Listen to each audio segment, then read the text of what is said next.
तो राजा ने कहा कि महाराज ऐसा हो सकता है कि जीव पाप भी करे।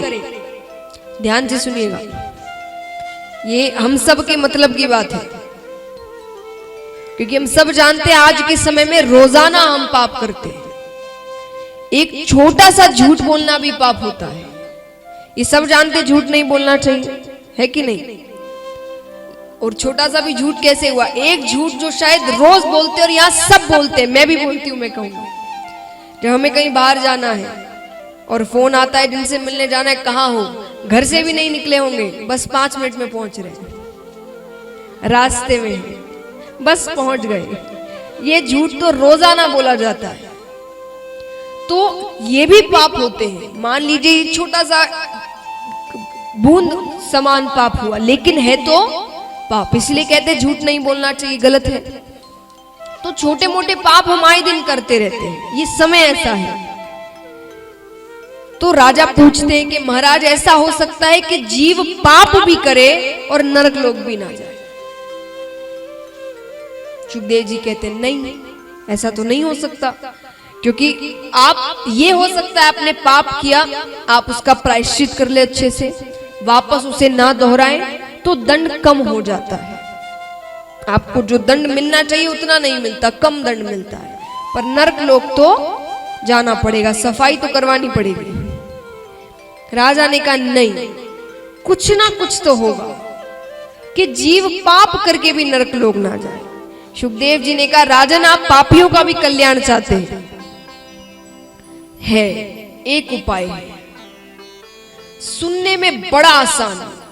जैसे ही मैं बताऊंगी ना, यहाँ आधे तो इतने खुश हो जाएंगे कि ये तो आराम से हो जाएगा, अब तो कोई चिंता ही नहीं, जो मन में आए करो।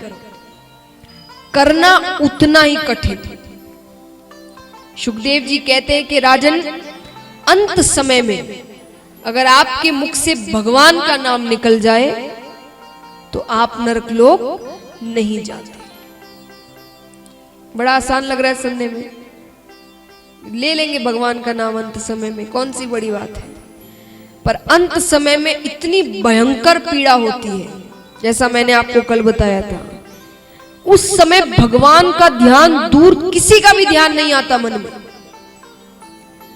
और चलो मान लो थोड़ा होश हो भी, उस दर्द से हम थोड़े निकल भी जाएं, तो तब परिवार वालों के बारे में सोचते हैं। बच्चे से भी मिल लूं, बेटे से मिल लूं, बेटी से मिल लूं, पत्नी से मिल लूं, माता पिता से मिल लूं, सब से मिल लूं, भगवान दूर दूर तक किसी के ख्यालों में नहीं आता। इसलिए कहते हैं जन्म जन्म मुनि जतन कराही, अंत राम कही आवत नहीं।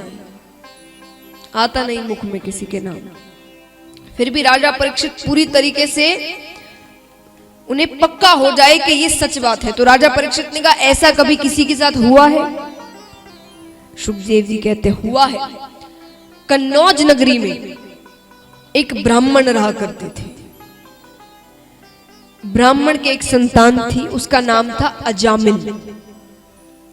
छोटा सा बालक, वो ब्राह्मण ठाकुर जी के भक्त थे, पूजा पाठ करते, बच्चे को भी ऐसी चीजें सिखाई गई। छोटा सा बालक था, संस्कार अच्छे थे, लेकिन एक बार खेलते खेलते वो जंगल की ओर चला गया। जंगल में उसने एक शूद्र दंपत्ति को गलत कार्य करते हुए देख लिया। बाल हृदय है, छोटा सा बालक बहुत भोला होता है, पवित्र मन होता है, बुराई जल्दी से प्रवेश करती है उसके मन में। तो मन में प्रवेश कर गई बुराई। अब यहाँ समय बीतता है, वो बड़ा हो गया, ब्राह्मण की मृत्यु हो जाती है। और कहते हैं ना, एक अवगुण अगर आ जाए तो वो अपने भाई बंधुओं को बुला ही लेता है। अभी एक ही अवगुण आया था कि उसने चोरी करना भी सीख लिया, वो मदिरा पान भी करने लगा, वो झगड़े करता, और जैसे जैसे बड़ा होता गया वो डकैतियां होती गई, मदिरा पान बहुत ज्यादा करने लगा, लोगों को मारना पीटना, गलत स्त्रियों के साथ संग करना, माता पिता का निरादर करना, सब कुछ करता। अब डकैतियां करता तो धन बहुत कमा लिया था, बड़ा सा महल बनाया अपना, घर में उसके सिवा कोई नहीं, सब स्त्रियों को वो घर पर लेकर आ गया, उनके साथ ही रहता। कुछ समय बाद उस नगरी में एक ऋषि, वो 100 वर्षों उन्होंने तपस्या की थी, तपस्या करके वो अपने तपस्या से उठकर उस नगरी में आते हैं। वो कौंडल्य ऋषि थे।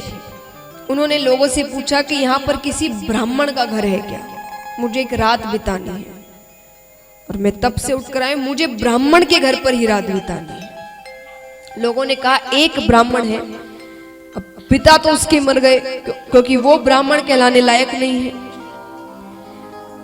ऋषि ने कहा मुझे उससे लेना देना नहीं है, मुझे बस ब्राह्मण के घर पर रुकना है। घर बता दिया गया। अब इतना बड़ा महल था, कई कमरे थे। उसने एक रात के लिए कमरा उन्हें दे दिया। एक ही रात है, वो ऋषि उसे ठाकुर जी के नाम जप में बिता रहे हैं और वही अजामिल उसे गलत कार्यों में निकाल रहा है। अब रात्रि में ऋषि ने सब कुछ देख लिया कि अजामिल कौन है, उसने क्या क्या किया, क्या क्या नहीं हुआ। सुबह उठ के वे जाने लगे। उन्होंने कहा तुमने मुझे स्थान दिया, तुम जो मांगना चाहते हो मांगो। अजामिल ने कहा मुझे कुछ नहीं मांगना, मेरे पास सब कुछ है, आप जाइए। नहीं मानता तो ऋषि ने कहा तुम मेरा एक और काम कर दो। क्या काम? बोले तुम्हारी स्त्री, उसे अभी 10वां गर्भ है। बोले हाँ है। तो एक काम करना, तुम्हें उससे जो बालक होगा तुम उसका नाम नारायण रखना। क्या रखना? नारायण। उसने कहा ठीक है। ऋषि चले जाते हैं, बालक का जन्म होता है। उसने जैसा वचन दिया था उसका नाम नारायण रखा। अब क्योंकि वो सबसे छोटा बालक था तो उसमें मोह ज्यादा था उसका।